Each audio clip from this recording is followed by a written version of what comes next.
Live कॉन्सर्टमध्ये ड्रग्सच्या ओव्हरडोसनं 2 जणांचा मृत्यू झालेला आहे। मुंबईत 13,000च्या भाड्याच्या खोलीतून 30 कोटींचा ड्रग्ज रॅकेटचा पर्दाफाश झाला। गेल्या काही वर्षात महाराष्ट्रात ड्रग्सचं प्रमाण भयानक वेगाने वाढलंय। पूर्वी ड्रग्स म्हटलं की फक्त मुंबई, पुणे, मोठी शहरं असं चित्र होतं, पण आज परिस्थिती बदलली। आज ड्रग्स गावखेड्यांपर्यंत पोहोचले, विशेषतः MD ड्रग्स। MD म्हणजे मेफेड्रोन। हे ड्रग्स बनवायला सोपं, स्वस्त आणि प्रचंड नफ्याचं। म्हणूनच महाराष्ट्रातले अनेक जिल्हे हळूहळू MD ड्रग्सच्या उत्पादनाची केंद्र बनत चालले।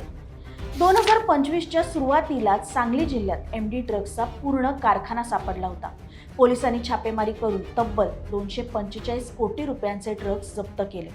हा काही छोटा प्रकार नव्हता, हा पूर्णपणे चालणारा ड्रग्स उत्पादनाचा कारखाना होता आणि या कारखान्याचा संबंध दाऊद इब्राहिमच्या जवळचा सहकारी सलीम डोला याच्याशी असल्याचं बोललं गेलं।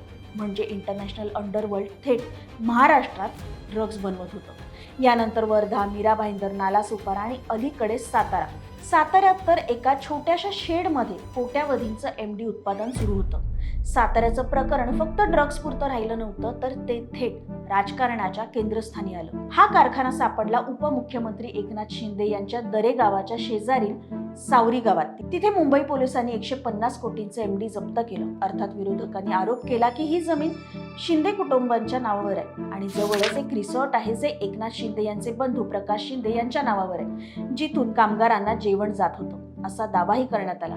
शिंदे कुटुंबाने आरोप फेटाळले आणि पोलिसांनी सुद्धा थेट संबंध नसल्याचं सांगितलं। पण एक महत्त्वाची गोष्ट म्हणजे मुंबई गुन्हे शाखेने साताऱ्यात जाऊन केलेली ही कारवाई मुख्यमंत्री आणि गृहमंत्री देवेंद्र फडणवीस यांच्या परवानगीशिवाय तर नक्कीच झालेली नाही। याचाच अर्थ असा की सरकारलाही या प्रकरणाची गंभीरता माहिती होती। पण प्रश्न असा आहे की इतकं माहीत असूनही ड्रग्सवर पूर्णपणे आळा का बसत नाही। आता थोडी आकडेवारी बघू, म्हणजे खरी परिस्थिती तुमच्या लक्षात येईल।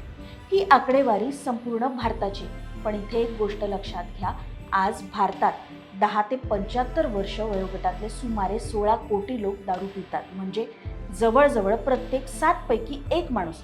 याहून गंभीर गोष्ट म्हणजे यातले 5% जास्त लोक दारूवर पूर्णपणे अवलंबून आहेत, म्हणजे ते दारू एन्जॉयमेंटसाठी नाही तर जगण्यासाठी पितात। त्यानंतर भारतामध्ये 3 कोटींपेक्षा जास्त लोक गांजा पितात।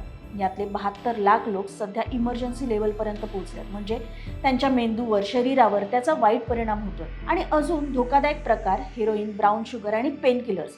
भारतामध्ये दर 100 पैकी 2 माणसं हे ड्रग्स वापरतात आणि यापैकी सुमारे 60 लाख लोकांना इमर्जन्सी उपचारांची गरज आहे। म्हणजे ड्रग्स फक्त गुन्ह्याचा विषय नाहीये, तर तो आता आरोग्याचा मोठा प्रश्न बनलाय। आता नशेचा एक प्रकार जो फारसा बोलला जात नाही तो म्हणजे झोपेच्या गोळ्या आणि ताण कमी करणाऱ्या औषधांचा डॉक्टरांच्या सल्ल्याशिवाय वापर। भारतामध्ये 1,18,00,000 लोक अशा गोळ्यांचा नशेसाठी वापर करतात। पण सगळ्यात धक्कादायक आकडे पुढे आहेत। लहान मुलं। भारतामध्ये 1.7% मुलं आणि किशोरवयीन मुलं व्हाईटनर, फेविकॉल, पेट्रोल असे पदार्थ नशेसाठी वापरतात आणि मोठ्या माणसांमध्ये हेच प्रमाण फक्त 0.5%। म्हणजे नशा सगळ्यात आधी मुलांपर्यंत पोहोचते। त्यानंतर भारतामध्ये 8.5 लाख लोक इंजेक्शनने ड्रग्ज घेतात, त्यामुळे HIV, कावीळ, इतर गंभीर आजार झपाट्याने पसरतात। ही आकडेवारी संपूर्ण भारताची असली तरी यात महाराष्ट्र 4थ्या नंबरवर आहे।